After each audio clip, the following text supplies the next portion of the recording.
Bom dia a todos, eu sou Félix Silva aqui do nosso canal Teologarte e eu estou passando por aqui para gravar mais um vídeo para você que está aí do outro lado assistindo. Desde já eu gostaria de agradecer a você e pedir a você que ainda não é inscrito no canal, até porque tem muita gente que entra no nosso canal, assiste os vídeos, gosta, mas muitas das vezes ainda não se inscreveu ainda. Então eu pediria a você que, por favor, se inscrevesse no nosso canal, fosse aqui embaixo, se inscrevesse, também curtisse os nossos vídeos. É muito importante que você faça isso para que o nosso canal possa ser visto pelo YouTube e o YouTube possa expor ele na plataforma para as pessoas que acessam acerca dos diversos assuntos, e também compartilhar nos seus grupos da sua igreja, nos seus grupos de amigo, nos seus grupos que você faz parte de forma geral, seja qual for o grupo. Eu peço a você que você nos ajude compartilhando nossos vídeos para que eles possam chegar o mais distante possível, para que a gente possa crescer e abençoar ainda mais vidas através do ensino fiel da palavra de Deus. Então eu gostaria de iniciar esse vídeo dizendo que nós vamos começar a partir de hoje algo novo no canal, que até então não tinha sido feito. Eu tinha projetos e graças a Deus estou tentando colocar esse projeto em prática com a ajuda de Deus, e esse projeto que eu me refiro é justamente esboços das lições bíblicas da CPAD da classe de adultos, é isso?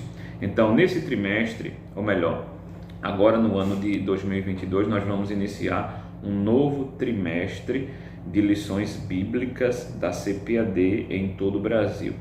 E nesse trimestre, a sala de adultos, nós vamos ver sobre a supremacia das Escrituras, a inspirada, inerrante e infalível palavra de Deus. Essa lição aqui bem bonitinha da CPAD, né? Com novo design, nova capa, muito bonito, tema muito propício para o momento.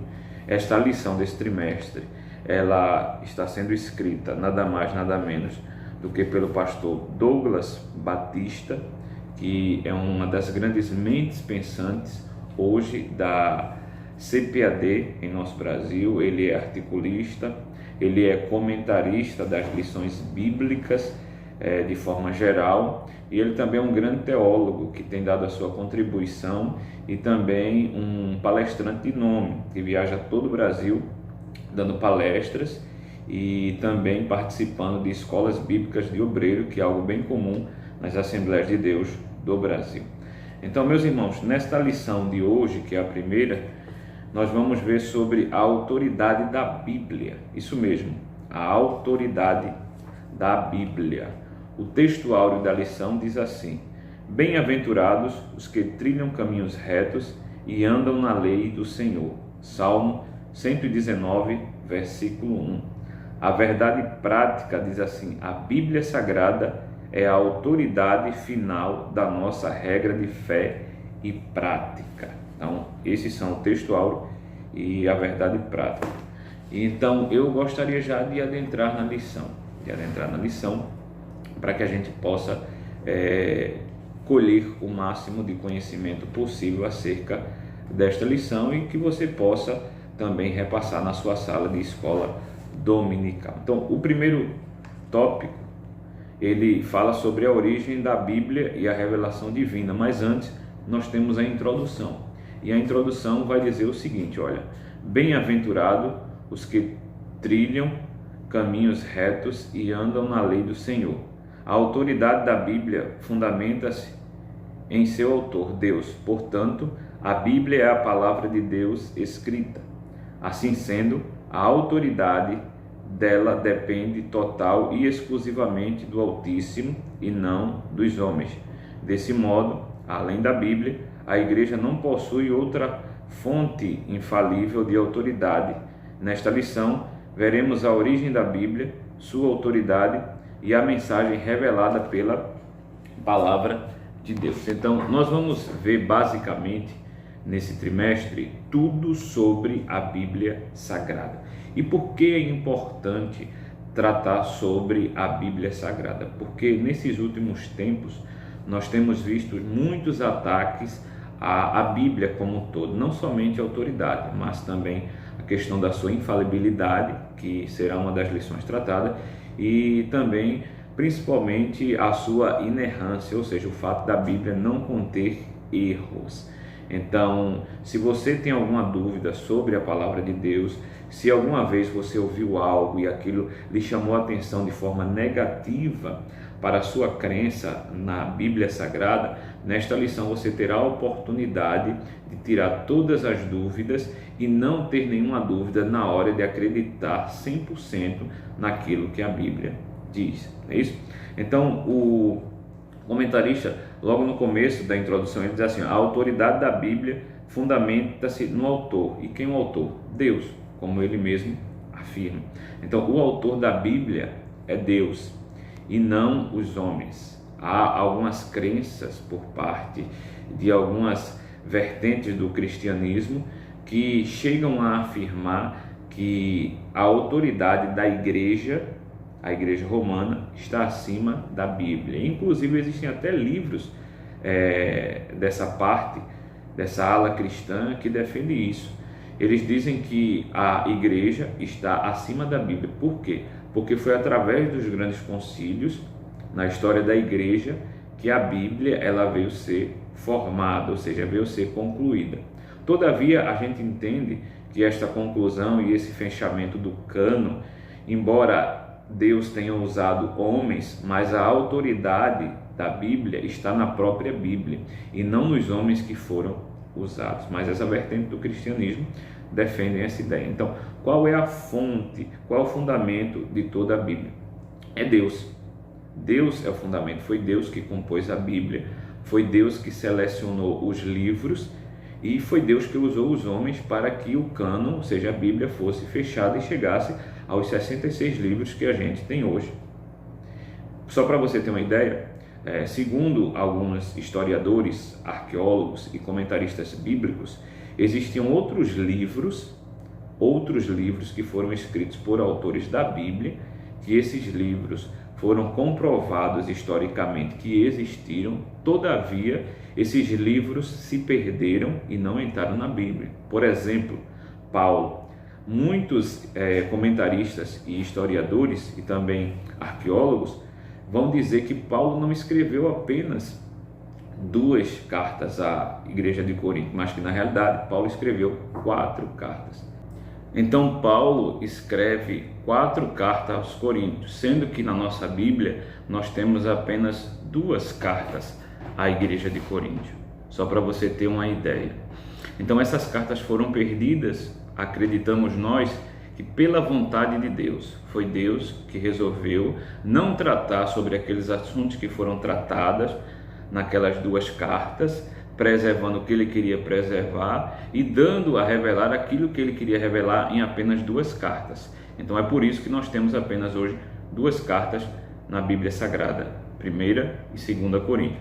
Então o autor ele começa a introdução dizendo que nesta lição nós veremos a origem da Bíblia, sua autenticidade e a mensagem revelada na palavra de Deus. Então nós vamos ver sobre a origem, como se originou a Bíblia, isso é muito importante, né? Isso é muito importante.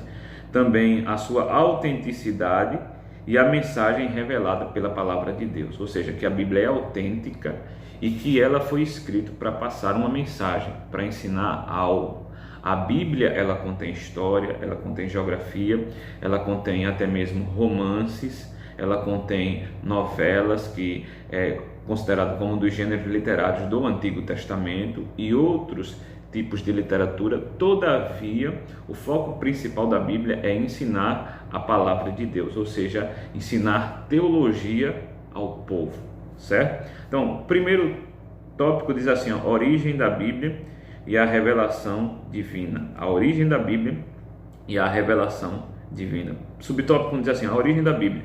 Pedro enfatiza que os escritos sagrados não têm sua origem nos homens, mas no próprio Deus. 2 Pedro 1, capítulo 1, versículo 20 e 21. Vejamos o que Pedro diz na sua segunda epístola,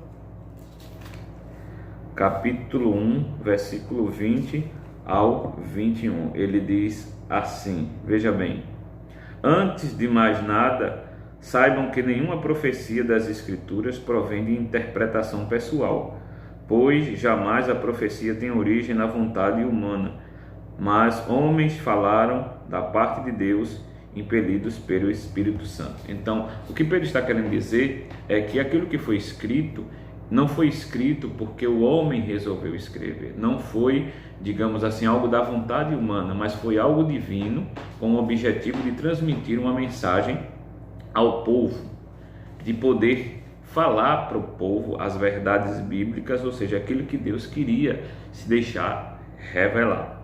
Correto? Aí diz mais ainda, diz assim, Paulo corrobora com a mensagem bíblica que veio do alto.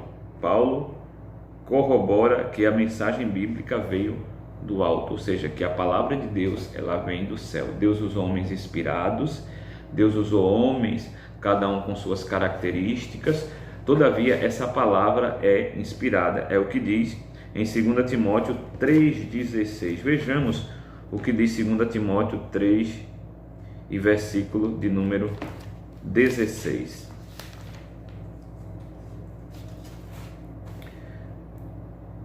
Diz assim: toda escritura é inspirada por Deus e útil para o ensinamento, para a repreensão, para a correção e para a instrução em justiça. Então Paulo diz, olha, toda escritura é inspirada, ou seja, foi soprada por Deus. E a ideia de Paulo ao falar da inspiração da Bíblia aqui nesse texto é o Antigo Testamento.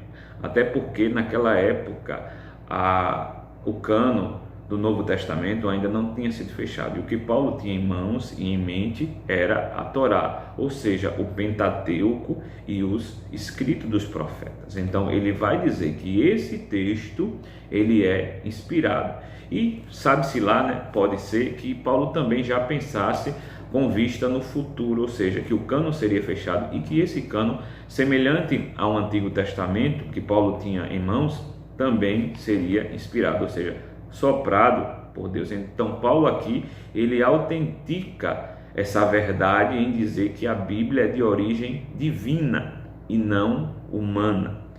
Aí diz assim o texto: e também os apóstolos ensinam que a Bíblia foi escrita por homens, porém sobre a inspiração e supervisão divina. Portanto, as Escrituras são a revelação de Deus, que Deus fez de si mesmo. Dessa maneira, por ter uma origem em Deus, a Bíblia é portadora de autoridade e por isso constitui-se em única regra infalível de fé e prática para a vida e o caráter cristão. Nossa declaração de fé professa que a Bíblia Sagrada é a palavra de Deus, única e revelada, que tem revelação, ou seja, que é uma revelação divina escrita, dada pelo Espírito Santo para a humanidade. Então a gente percebe em todo esse primeiro subtópico, a origem da Bíblia, que o autor ele visa mostrar que a Bíblia ela é divina através de informações e de textos da própria Bíblia Sagrada. Pedro autentica isso, Paulo, como também já foi mostrado, autentica isso, e isso é uma verdade que percorre o tempo. A Bíblia ela não foi feita por homens. Por ter uma origem em Deus, a Bíblia é portadora de autoridade. Portanto, as Escrituras são a revelação de Deus, que Deus fez de si mesmo, né? E por isso constitui-se como única regra de fé e prática infalível para a vida do caráter cristão. Ou seja, a Bíblia ela foi feita por Deus, Deus usa os homens, e a finalidade desta Bíblia é transformar o caráter do homem à luz do caráter de Cristo. Quando eu olho para a Bíblia ela me dá fontes seguras de que a minha vida em Cristo ela pode ser uma nova vida, ela pode ser transformada. Se eu possuir um estilo de vida, eu posso passar a ter um estilo de vida totalmente diferente. Por quê? Porque a palavra de Deus em mim provoca essa transformação, certo? Vamos para o subtópico 2, que diz assim, olha, revelação geral. Chama-se revelação geral aquela em que Deus fez-se conhecer por toda parte, por meio da história, do universo e da natureza. Aí nós vamos tratar sobre 3 subtópicos acerca dessa revelação geral. Primeiro, na história. Segundo, no universo. E terceiro, no ser humano criado à imagem e semelhança divina. Então, para a gente poder aqui resumir de forma geral, o que é que seria esta revelação geral? Essa revelação geral é a forma como Deus se revela à humanidade através da sua natureza, através da história, como vai nos contar o comentarista, e através do ser humano criado por ele. Esta é a revelação geral de Deus. O comentarista diz, olha, chama-se de revelação geral aquela em que Deus se fez conhecer em toda parte por meio da história, do universo e da natureza divina. Primeiro, da história. Aí na história ele diz assim, olha, Deus se revela pela sua soberania. Ele controla o curso dos acontecimentos, remove e estabelece governo e nada acontece fora da sua vontade. Aí ele nos dá alguns textos. Daniel 2:21, também capítulo 4 e versículo 25, e Romanos capítulo 11, versículo 22.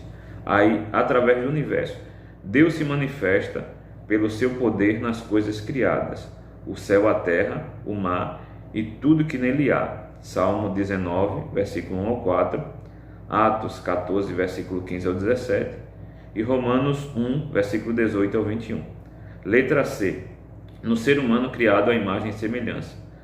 A natureza moral da humanidade, embora de maneira inadequada por causa do pecado, revela o caráter moral de Deus. Romanos 2, 11 ao 15, Efésios 4, 24 e Colossenses 3, 10. Então, trazendo isso de uma forma geral, a revelação geral trata de Deus se mostrando através de tudo aquilo que Ele criou. A criação em si, o planeta, o universo, o ser humano e como Ele se revela através da história. Então Deus usa isso como revelação geral. Existe um salmo, se eu não me falha a memória, é o salmo de número 19, eu vou procurar aqui para poder repassar para os irmãos que estão acompanhando. Salmo de número 19, que diz assim: os céus declaram a glória de Deus e o firmamento proclama as suas obras, ou as obras das suas mãos. Os céus declaram a glória de Deus e o firmamento proclama a obra das suas mãos. Essa versão que eu estou utilizando aqui é a versão NVI. Então, Deus ele se dá a conhecer através daquilo que ele criou. O texto diz declarar e proclamar, ou seja, toda a criação, toda a história, todo o universo é uma grande pregação de Deus para a humanidade. Deus está pregando para a humanidade através daquilo que ele fez, dizendo, olha, eu existo. E essa, segundo a teologia, é a revelação geral. Todavia, essa revelação geral, ela não tem poder de converter o homem. Isso é fato. A revelação geral não tem poder para fazer com que o homem pecador ele venha se arrepender dos seus pecados e ele venha mudar de vida. Mas mais na frente a gente vai ver algo sobre isso. Aí o outro tópico, que é o tópico 3, diz revelação especial. Se por um lado a revelação geral denuncia a culpa humana em rejeitar o conhecimento acerca de Deus, a revelação especial oferece a redenção para os perdidos pecadores. Então veja bem, ele aqui já está afirmando, logo de entrada, o objetivo principal da revelação geral que está em Romanos, capítulo 1, versículos 18 ao 21. Vamos ver isso na prática. Romanos, capítulo de número 1, versículos 18 ao 21. Diz assim a palavra de Deus: portanto, a ira de Deus se revela nos céus contra toda impiedade e injustiça dos homens que suprimem a verdade pela injustiça. Pois o que Deus se pode conhecer é manifesto entre eles, porque Deus lhe manifestou. Pois desde a criação do mundo, os atributos invisíveis de Deus, seu eterno poder e sua natureza divina têm sido vistos claramente, sendo compreendidos por meio das coisas criadas, de forma que tais homens são indesculpáveis. Então veja que coisa interessante. O versículo 21 ainda conclui dizendo: porque tendo conhecido a Deus, não glorificaram como Deus, nem lhe deram graças, mas os seus pensamentos tornaram-se fúteis e o coração insensato dele obscureceu-se. Mas preste atenção o que diz o versículo de número 20. O versículo de número 20 expressa claramente a finalidade desta revelação geral. Diz assim, olha, pois desde a criação do mundo, os atributos do Deus invisíveis, seu eterno poder e sua natureza divina têm sido vistos claramente. Ou seja, os atributos de Deus, eles são conhecidos através da criação. Também o seu poder e o fato dele ser Deus, sendo compreendidos por meio das coisas criadas. Ou seja, como é que as pessoas compreendem isso? Pela criação, por aquilo que Deus criou. De forma, ele conclui que tais homens são indesculpáveis. Aqui mora todo o detalhe da mensagem de Paulo quando ele trata acerca da revelação geral em Romanos. Qual é a finalidade da revelação geral? A finalidade principal da revelação geral não é salvar, porque ela não tem poder de salvar. A finalidade principal da revelação geral é tornar o ser humano indesculpável diante de Deus. Como assim, irmão Félix? É simples. Naquele grande dia, uma pessoa que morou no lugar mais distante, que fez parte de uma religião que não tinha acesso a nenhum tipo de informação ou algo parecido, não vai ter como chegar diante de Deus no dia do juízo e dizer: olha, eu nunca ouvi falar de você, eu não sei nem quem você é. Quem é você? Nenhuma pessoa vai ter como dizer isso diante de Deus. Por quê? Porque a revelação geral, ela existe justamente para isso, para tornar o homem indesculpável, ou seja, ele não vai ter desculpa diante de Deus, porque toda a criação, tudo aquilo que foi criado, revela que existe uma divindade superior a tudo e a todos. Embora essas pessoas possam ter transformado essa imagem do Deus na criação em uma outra divindade e criado ídolos para si, mas diante desta criação o homem se torna indesculpável e ele não tem como chegar para Deus e dizer: olha, eu nunca ouvi falar de você. Não vai ter como. Ah, mas isso vai ser o suficiente para condenar essa pessoa? Não, aí é com Deus. Nós não entramos nesse mérito, até porque a Bíblia não dá respaldo para isso. Mas a Bíblia diz que a revelação geral é feita para tornar o homem indesculpável, ou seja, sem desculpa diante de Deus no dia do juízo final. Certo? Então, partindo ou já dentro da revelação especial, vai dizer que a revelação especial oferece redenção para os pecadores. Ela é o complemento da revelação que Deus fez de si mesmo na história, no universo e na humanidade. Reconhecemos a revelação especial tanto no Verbo vivo, ou seja, que é Jesus Cristo, quanto nas Escrituras Sagradas. É por meio da revelação contida nas Escrituras que conhecemos a pessoa de Cristo. Estes sinais, porém, foram escritos para que creis em Jesus Cristo, o Filho de Deus, e para que, crendo, tenhais vida em seu nome. Evangelho de João 20, versículo 31. Então, diferentemente da revelação geral, a revelação especial, tratada à luz da teologia, ela tem poder sim de salvar o homem. E essa revelação especial, ela trata-se basicamente da Bíblia Sagrada, ou seja, da Palavra de Deus, da maior profecia revelada e da pessoa de Jesus. Então, através da pessoa de Jesus e da Palavra, o ser humano pode encontrar o caminho para viver na eternidade e não ir para o inferno. Então, a revelação especial, ela tem esse poder. Revelação geral, Deus se revelando através da natureza. Revelação especial, Deus se revelando através de Cristo e das Escrituras Sagradas. A revelação geral tem poder de tornar o homem indesculpável.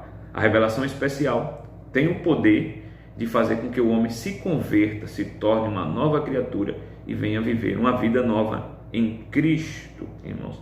Então, basicamente, o que a gente pode tirar desse primeiro tópico como forma de aplicação, e esta é a minha proposta nesses vídeos, é fazer com que nós tenhamos um esboço de cada tópico e em seguida nós venhamos ter referências bíblicas para isso e analisar elas, e em terceiro, trazer uma aplicação em cada sala, para que os alunos não fiquem apenas na informação, mas que eles saibam como aplicar isso no dia a dia.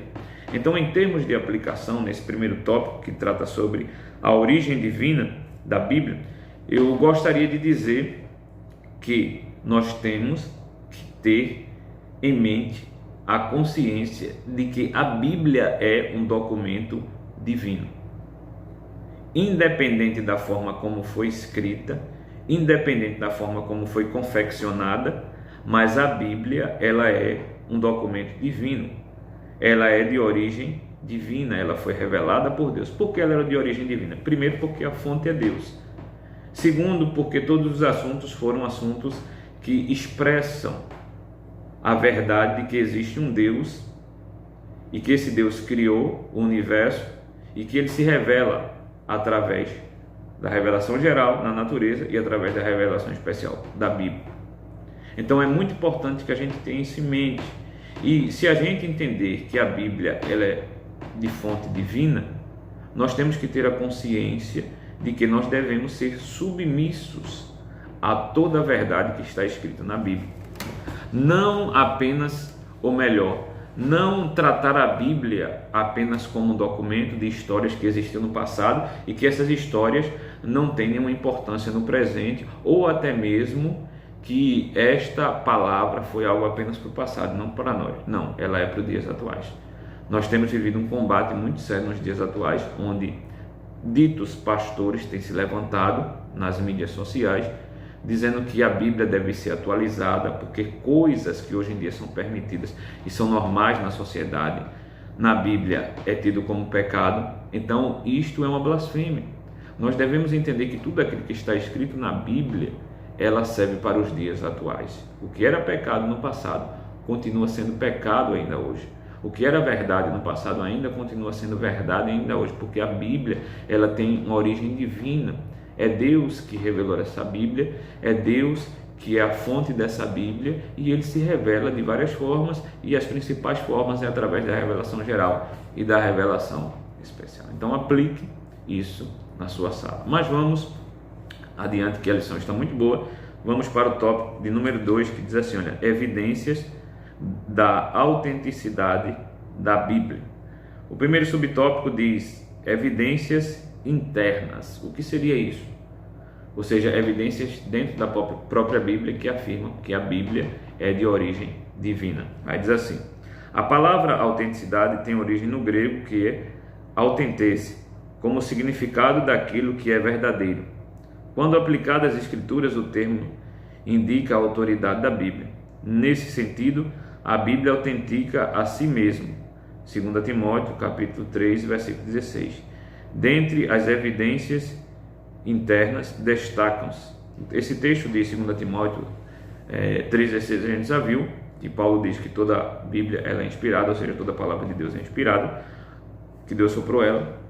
E os subtópicos estão divididos em alguns, que é o subtópico unidade e consistência, subtópico letra B, ação do Espírito Santo, e letra C, profecias e eventos futuros.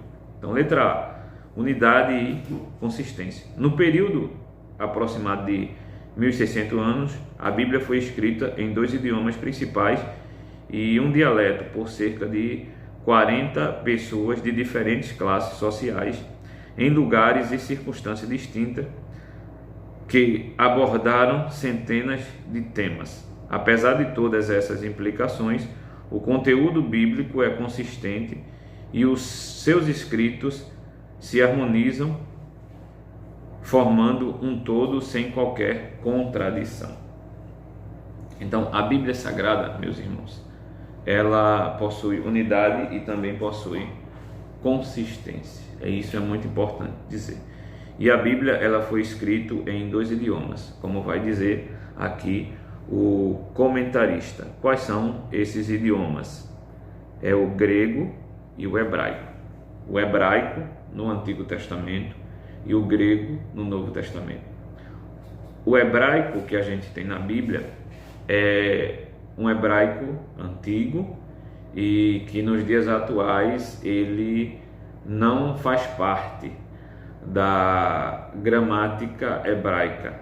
Se você faz um curso de hebraico, se você faz um seminário achando que fazendo o hebraico no seminário você vai estar falando fluentemente, o hebraico é perca de tempo, é engano. Por quê? Porque o hebraico que a Bíblia possui é um hebraico com sinais massoréticos, ou seja, com sinais que dão a entender a você que está lendo os sons vocálicos de cada palavra e de cada frase. Já o hebraico atual, ele é um alfabeto consonantal, ou seja, é um alfabeto feito de consoantes. Você pode dizer, mas como é que uma pessoa lê um alfabeto consonantal? Lê sim, eles já estão tão habituados que eles conseguem ler.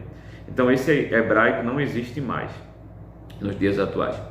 E da mesma forma o grego, que é o grego koiné, ou seja, o grego comum, um grego antigo, também não existe mais nos dias atuais.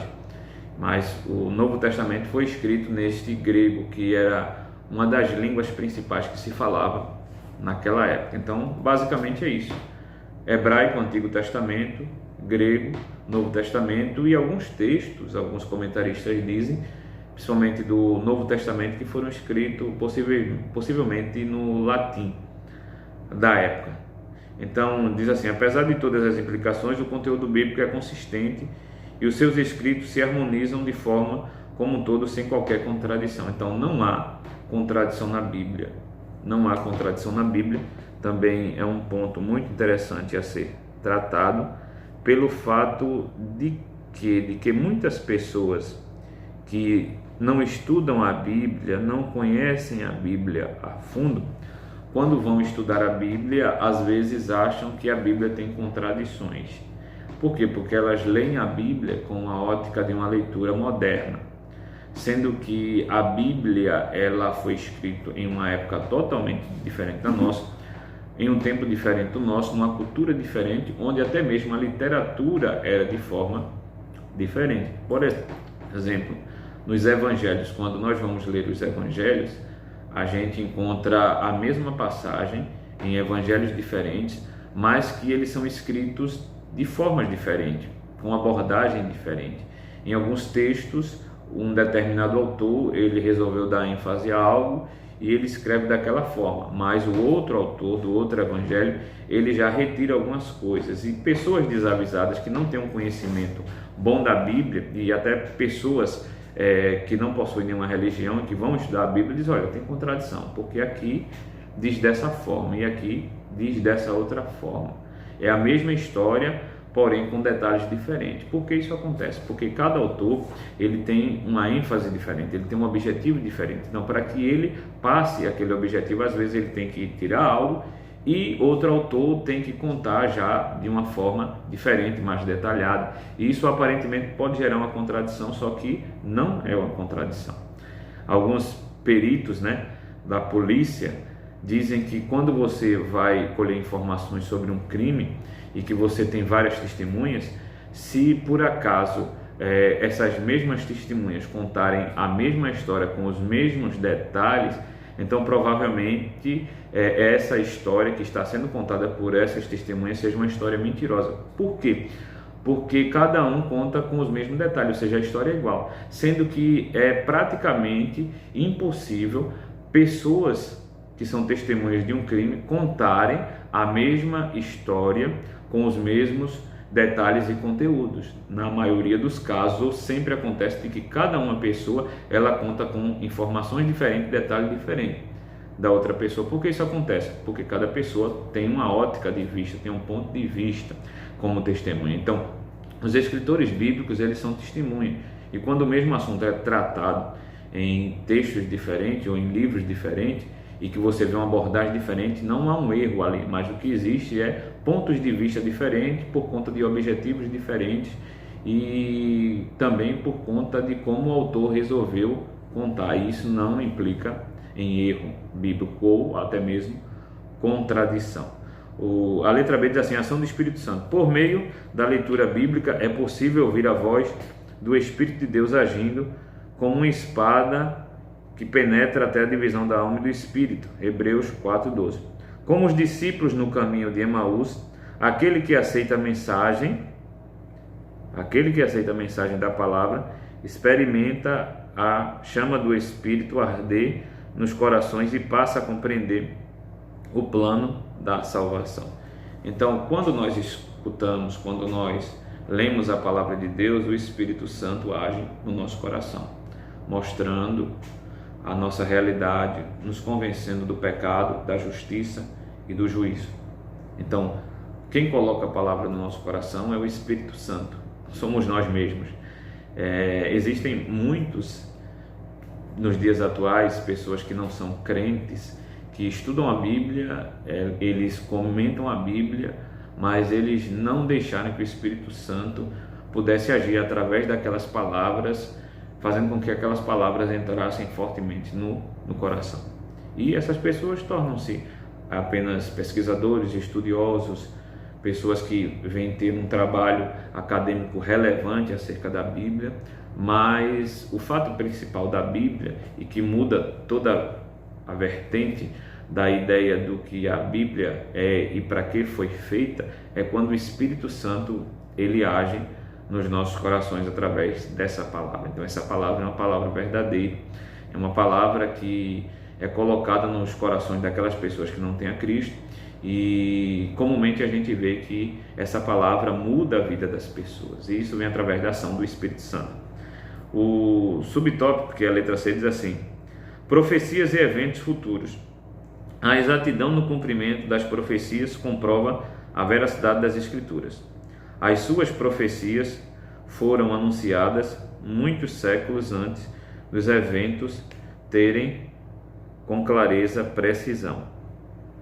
Entre tais eventos, citamos o nascimento virginal de Cristo, sua morte na cruz, sua sepultura e a ressurreição. Então, outra parte muito interessante que vem trazer essa unidade e consistência da Bíblia é que a Bíblia fala de eventos futuros e de profecias que de fato aconteceram na história. A arqueologia comprova isso, a história comprova isso, e isso só dá mais embasamento para mostrar que a Bíblia de fato é verdadeira. Dentre esses eventos que aconteceram com precisão, está principalmente o nascimento virginal de Cristo, ou seja, Cristo nasce numa virgem através da ação miraculosa do Espírito Santo. A morte e a ressurreição de Cristo também são dois fatos que a história comprova, né? Basta nós irmos até Jerusalém e ver que isso de fato existiu, e todo mundo sabe que isso existiu, embora muitos tentem apagar essa verdade, tentem macular essa verdade, mas historicamente, através da arqueologia, isso já está comprovado que existiu. Então isso traz embasamento suficiente para mostrar que a Bíblia possui unidade e consistência. Unidade e consistência. O subtópico 2 diz assim, olha, evidências externas. Nós já vimos as evidências internas e agora nós vamos para as evidências externas, ou seja, que estão fora da Bíblia. Nós já comprovamos que, à luz da Bíblia, a própria Bíblia, ela fala sobre si, através dos eventos, através da ação do Espírito Santo e através de textos que comprovam a sua veracidade. E agora nós vamos para evidências externas fora da Bíblia. Diz assim, olha, compreende-se como evidências externas aquelas em que os acontecimentos narrados nas Escrituras são também ratificados por outras fontes históricas. Então isso aqui é muito importante. O que seria uma evidência externa? São fatos e coisas que aconteceram ao longo da história que somente reafirmam que o texto sagrado é verdadeiro. Eventos, estudos arqueológicos, estudos históricos e tantos outros fatos que aconteceram e que comprovam que sim, a Bíblia é verdadeira. Diz assim, por sua vez, ou por vezes, essas comprovações se identificam e se fundem aos conceitos de inerrância. Isso é, que a Bíblia não contém erro. Nessa direção, tanto os registros da história das nações, as descobertas arqueológicas e os pressupostos da ciência apontam para a autenticidade da palavra de Deus. E a despeito de ser contestada por ateus e incrédulos, a Bíblia permanece como o livro mais traduzido e lido de toda a história. Então veja bem, que tipos de evidências externas nós podemos citar? Eu não tenho conhecimento da ciência, mais pouco da história, mas da arqueologia eu já li algumas coisas. E eu posso dizer que muitos achados arqueológicos de arqueólogos bíblicos comprovam a veracidade da Bíblia. Como, por exemplo, o tanque de Betesda. O tanque de Betesda foi achado em uma das escavações arqueológicas que comprova que realmente aquele tanque existiu, e esse tanque ele é narrado nos evangelhos. Então isso é uma prova de que aquilo que aconteceu de fato, Jesus, ele estando naquele lugar curando o cego, de fato aconteceu. Outro achado arqueológico que foi feito alguns anos atrás é onde Davi residia, ou seja, o palácio de Davi, ele foi achado. E o engraçado é que o que comprovou que de fato aquele casarão era um casarão de um nobre, ou seja, de um rei de um palácio, era o fato daquele casarão ter banheiro, sendo que naquela época as pessoas comuns, ou seja, as pessoas pobres, elas não possuíam banheiro dentro de casa. E naquele lugar ali, naquele achado, naquele palácio, foi encontrado banheiro dentro de casa. E disseram, não, isso de fato é uma casa real, uma casa do rei, porque as casas do rei naquela época possuíam banheiro dentro de casa. Então veja que coisa interessante, a arqueologia comprovando a veracidade da Bíblia. Então essa é uma das provas, né, os achados arqueológicos de que de fato a Bíblia ela é verdadeira. E não somente isso, mas também da história, né, documentos históricos que comprovam, por exemplo, a saída do povo de Israel da Babilônia, quando Ciro ele conquista a Babilônia e promove um decreto, né?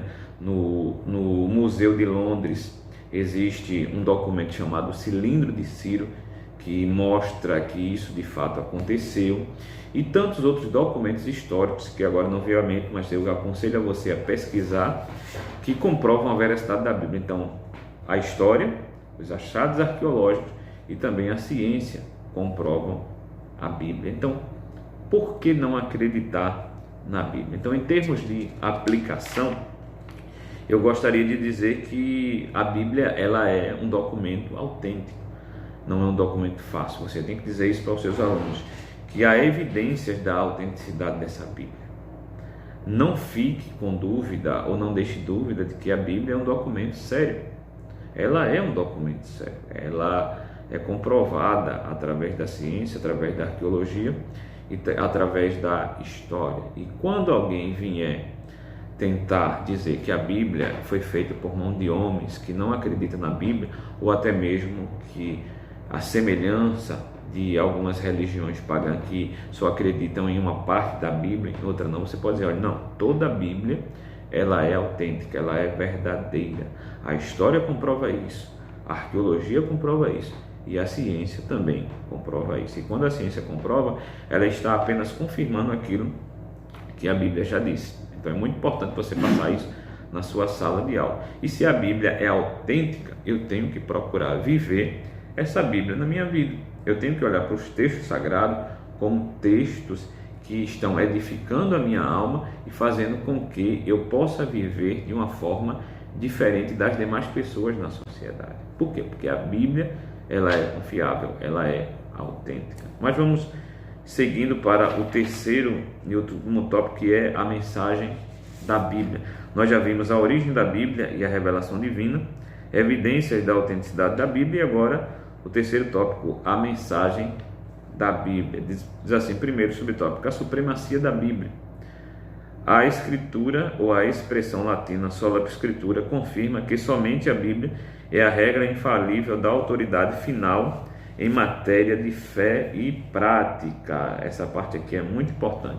Somente a Bíblia, ela é a única nossa regra de fé e prática. Aquilo que os reformadores disseram, sola escritura, ou seja, somente a escritura. Então, eu não posso entender que a experiência é uma regra de fé. Não, está errado. Não. A experiência, ela confirma a fé, mas ela não é uma regra de fé. Até porque no processo da jornada de vida cristã, muitos crentes vão ter experiências. E essas experiências, elas são experiências particulares. Elas não podem ser tomadas como regra de fé. Ou seja, não é porque uma pessoa teve um determinado tipo de experiência que eu, como cristão, também devo ter o mesmo tipo de experiência. Ou até mesmo dizer, olha, faça dessa forma porque eu fiz e deu certo. Não, isso é algo particular, isso é experiência. Essa experiência é de cada uma pessoa e não pode ser tomada como regra de fé, mas ela tem que ser apenas uma confirmação da palavra. E o que é regra de fé? A Bíblia. A gente olha para a Bíblia e a gente vê como documento a ser seguido. é ela que norteia a nossa vida. Então toda a Bíblia, ela deve e tem que ser a nossa regra de fé. Continuando assim, a nossa declaração de fé professa que a Bíblia fornece o conhecimento essencial e indispensável à nossa comunidade ou à nossa comunhão com Deus e com o nosso próximo. Então a declaração de fé professa que a Bíblia oferece conhecimento essencial para nós sabermos nos relacionar com Deus e com o nosso próximo. Sim, né? A gente já tira logo pelos 10 mandamentos. Os 10 mandamentos, se você for olhar, uma tábua está relacionada na minha relação com Deus diretamente, e a segunda tábua com relação à minha vida com o próximo. É aquilo que João diz: eu devo amar a Deus e ao próximo. Se eu não consigo amar o próximo, eu estou mentindo dizendo que amo a Deus.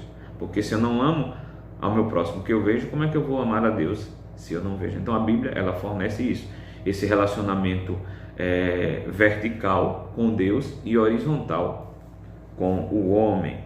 Continuando, diz assim: assim sendo, não necessitamos de uma nova revelação extraordinária para a nossa salvação e o nosso crescimento espiritual. Ou seja, não precisamos mais de revelação nenhuma, revelação nova, que eu digo que acrescente a Bíblia. E aqui mora um detalhe muito importante: muitos sensacionistas dizem que essas revelações que nós temos através dos dons espirituais são novas revelações e que isso está acrescentando ao cânon, ou seja, a Bíblia, e isso é errado. Não, essas revelações acerca dos dons espirituais, dom de discernimento de espírito, dom de palavra de conhecimento, visões que Deus dá, isso não acrescenta nada à Bíblia.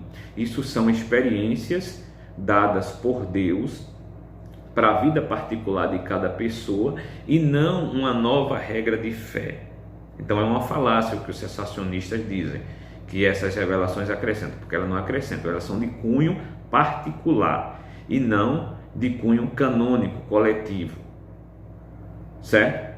Se a gente for para a Bíblia, por exemplo, a gente vai ver que existiram muitos profetas e que muitas dessas profecias ditas por esses profetas não estão na Bíblia.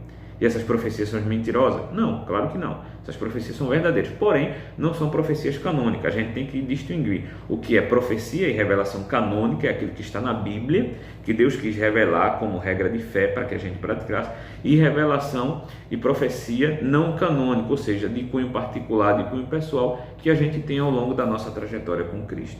Então nós não necessitamos de nenhuma nova revelação no sentido de regra de fé, mas nós necessitamos de revelação, de visão, quando Deus quer fazer isso de forma particular, para ensinar algo a mim e a você de forma particular. Continuando, diz assim: significa que todas as doutrinas necessárias para a salvação já nos foram transmitidas pelas Escrituras e que nenhuma tradição humana pode acrescentar ou retirar coisa alguma. Assim, ratifica-se de que a Bíblia é a fonte final da autoridade. Então nós não precisamos de nenhuma supra-revelação que venha dizer: olha, Deus me revelou isso, é algo novo, os crentes estão todos errados e você tem que viver dessa forma. Isso é heresia. Isso é heresia. Algumas religiões fazem isso. Algumas religiões fazem isso e já fizeram isso ao longo da história. Mas biblicamente o cano está fechado. Nós não precisamos de algo novo. Se chegar algum evangelho novo, como diz o apóstolo Paulo em Gálatas, isso é anátema, ou seja, é maldição e não vem de Deus. Pode descer um anjo do céu e mostrar um novo evangelho, uma nova doutrina. Se não estiver de acordo com a Bíblia, essa nova doutrina, esse novo evangelho tem que ser descartado. Ah, mas foi bonito, uma experiência linda, aconteceu assim? Sim, mas deve ser descartado. Por quê? Porque o cano, a Bíblia, está fechado. E nós não precisamos de uma nova revelação para viver de algo diferente, ou para viver de uma forma diferente, tentando corrigir alguma coisa da Bíblia. Não, a Bíblia é perfeita, é autêntica, ela é a autoridade máxima. Subtópico 2 diz assim: o poder da palavra de Deus. O seu poder se assemelha ao fogo que consome e purifica, bem como um martelo que despedaça a penha. As qualidades do fogo e martelo indicam que nada pode impedir o cumprimento da palavra de Deus. Então a palavra de Deus ela é verdadeira, ela é o fogo e ela é o martelo. Tudo que está escrito na Bíblia vai se cumprir, ou já se cumpriu ou vai se cumprir. E esse cumprimento ela tem um objetivo, tem uma finalidade. Até porque se não se cumprisse a Bíblia não seria verdadeira.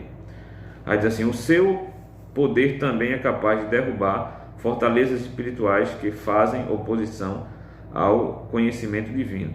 A palavra de Deus tem poder, tal qual uma espada, para penetrar no mais íntimo do ser humano e julgar o pensamento e intenção do coração. Hebreus 4:12.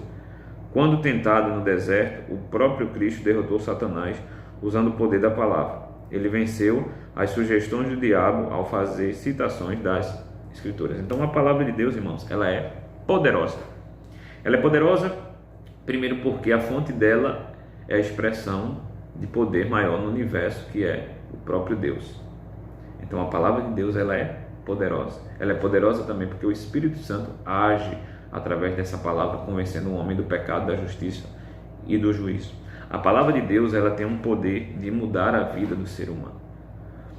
Ela tem poder de mudar a vida do ser humano.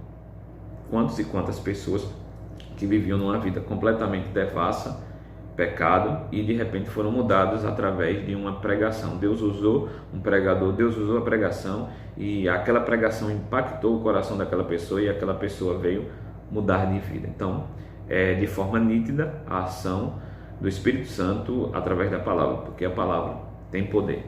E aqui vale a gente salientar algo: quem tem poder é a palavra de Deus e não a palavra do homem. Há algumas doutrinas por aí hoje em dia, no meio da teologia da prosperidade, mais especificamente uma doutrina chamada de confissão positiva, que diz que a palavra do ser humano tem poder de determinar coisas, e que na palavra do homem está a vida e está a morte, com base lá num texto de Provérbios. Só que aquele texto é mal interpretado por essas pessoas. Quem tem poder é a palavra de Deus e não a palavra do homem. E subtópico 3 diz assim: o propósito da Bíblia. Nossa declaração de fé, ou seja, a declaração de fé das Assembleias de Deus, ensina que a Bíblia é uma mensagem clara, objetiva e entendível, completa e amorosa de Deus, cujo alvo principal é a persuasão do Espírito Santo, levar-nos à redenção em Jesus Cristo.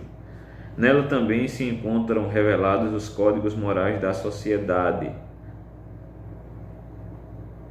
Ratifica-se que a moral bíblica não se relativiza, pois seus valores são absolutos. Nessa compreensão, a Bíblia é a revelação de Deus e de sua vontade à humanidade. Dessa forma, o compromisso inegociável da Igreja deve ser a fidelidade e propagação da mensagem bíblica para a salvação e libertação dos pecadores. 1 Timóteo 1, versículo 15.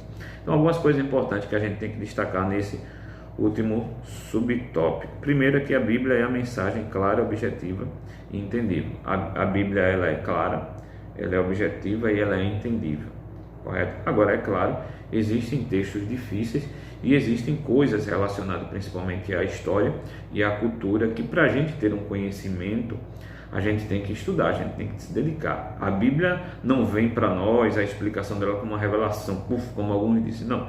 Tem que ter estudo, tem que ter dedicação, tem que pesquisar, principalmente para entender textos culturais e históricos, né? E hoje em dia, graças a Deus, existe uma série de livros que já explicam muito bem essas coisas. Mas em si, a mensagem transformadora do Evangelho, ela é simples, ela é clara e ela é objetiva. Ela não é algo rebuscado, ela é algo simples que todo aquele que lê entende qual é a mensagem central da Bíblia. Segunda coisa que a gente tem que entender é que vai dizer aqui o comentarista: e amorosa de Deus, cujo alvo principal é a persuasão do Espírito Santo, levar-nos à redenção em Jesus Cristo. Qual o objetivo de toda a Bíblia? É levar o homem até Jesus Cristo, é fazer com que o homem seja transformado de terrível pecador em uma nova criatura. Esse é o objetivo principal da Bíblia. Como eu disse antes, a Bíblia tem história, a Bíblia tem geografia, a Bíblia tem romance, a Bíblia tem matemática, a Bíblia tem uma série de ciências. Todavia, o objetivo principal é levar o pecador até a Cristo, para que esse pecador seja transformado em uma nova criatura e ele venha viver uma vida na eternidade ao lado de Cristo. Terceira coisa muito importante é que a Bíblia diz assim: ratifica-se que a moral bíblica não é relativizada, pois os seus valores são absolutos. Então, é muito importante entender que a Bíblia ela ensina códigos morais. E esses códigos morais não são códigos ensinados pela sociedade, não é algo implantado pela sociedade, é algo escrito, que são os mandamentos, feito pelo próprio Deus, ou seja, como o crente, depois de transformado, ele deve viver. E essa vida que ele vai viver é uma vida que expressa a sua transformação pessoal, a sua transformação interna. Paulo vai dizer que nós fomos feitos para as boas obras, ou seja, para praticar aquilo que é bom, que é justamente ter uma vida de santificação, se distanciando do pecado, obedecendo a palavra de Deus, obedecendo a Bíblia de forma geral, que na realidade tudo isso pode ser resumido como código de condutas morais bíblico. Código de morais ou código de condutas morais bíblico. Não foi que Deus resolveu colocar para infligir o homem, para maltratar o homem, não. Porque é aquela forma de viver, principalmente quando a gente olha para o fruto do Espírito, onde diz que nós devemos ser amoroso, bondoso, longano, paciente. Todos esses códigos, eles refletem o caráter de Cristo, ou seja, nós devemos viver desta forma, nesse código de conduta moral, para expressar o caráter de Cristo na sociedade e as pessoas serem impactadas pelas nossas vidas como uma mensagem viva que possa transformar a vida dela. E a conclusão diz: as Escrituras são de origem divina. Deus se deu a conhecer por meio da história, do universo, da humanidade, de Cristo e das Escrituras. A autenticidade da Bíblia é confirmada por evidências internas e externas. A palavra de Deus é a nossa autoridade final de fé e prática. O teólogo Antônio Gilberto escreveu que o autor da Bíblia é Deus, seu real intérprete é o Espírito Santo e o tema central é o Senhor Jesus Cristo. Então, meus irmãos, concluindo aqui para você, e trazendo já uma aplicação geral, a Bíblia, ela tem autoridade. A Bíblia é a autoridade final na vida do crente. Tudo que a gente for fazer, a gente tem que estar pautado na Bíblia. Ela é verdadeira. Deus se revelou através da revelação geral, da revelação especial. Essa Bíblia, ela possui unidade, como vai dizer o comentarista, e consistência, ou seja, ela é verdadeira. O Espírito Santo autentica isso, a história autentica isso, as evidências internas e externas mostram que esta Bíblia não é um livro comum, e o autor dela e a fonte principal é o próprio Deus. Então, se isto é verdade e nós cremos que sim, nós devemos buscar a cada dia viver essa Bíblia. Não ler a Bíblia simplesmente como um livro de história, como alguns fazem, ou um livro para tentar estudar de forma acadêmica, mas pegar a Bíblia e poder viver ela no dia a dia. E é muito importante que você diga isso aos alunos. Tudo que nós precisamos, ou a forma como nós precisamos viver para agradar a Deus, para viver uma vida espiritualmente saudável, está na Bíblia. A Bíblia fala sobre trabalho, a Bíblia fala sobre relacionamento, a Bíblia fala sobre casamento, a Bíblia fala sobre criação de filhos, a Bíblia fala como nós devemos negociar, a Bíblia fala como nós devemos nos portar, como nós devemos tratar as pessoas, os tipos de atitude que nós devemos ter em todos os relacionamentos da nossa vida e etc. Então, tudo que nós precisamos está na Bíblia. O grande problema é que as pessoas não estão interessadas muitas das vezes em praticar a Bíblia. Muitos querem apenas ler a Bíblia e na mente dele aquilo só serviu para o passado ou então só serve para um ambiente religioso. Fora do ambiente religioso ele pode viver da forma dele e isto é um equívoco. Nós temos que viver a Bíblia na nossa vida. Quando nós tivermos ou estivermos diante de um problema e queremos resolver esse problema, nós temos que olhar para esse problema e pensar, e interrogar: o que é que a Bíblia diz sobre isso? Como eu devo tratar sobre isso? E a Bíblia tem explicação para isso. Sabe por quê? Porque ela é autoridade. A Bíblia ela possui autoridade para poder guiar a vida de todo ser humano. Então, meus irmãos, muito obrigado. Que Deus abençoe a sua vida. E eu vou pedir mais uma vez para você compartilhar esse vídeo nas suas redes sociais, no Instagram, no Facebook e principalmente nos grupos de Zap da sua igreja, no grupo da Escola Bíblica, no grupo de Teologia. Saia repassando para que a gente possa atingir o máximo de pessoas possíveis, para que a gente possa levar o conhecimento mais longe. Então, Deus abençoe, fique na paz.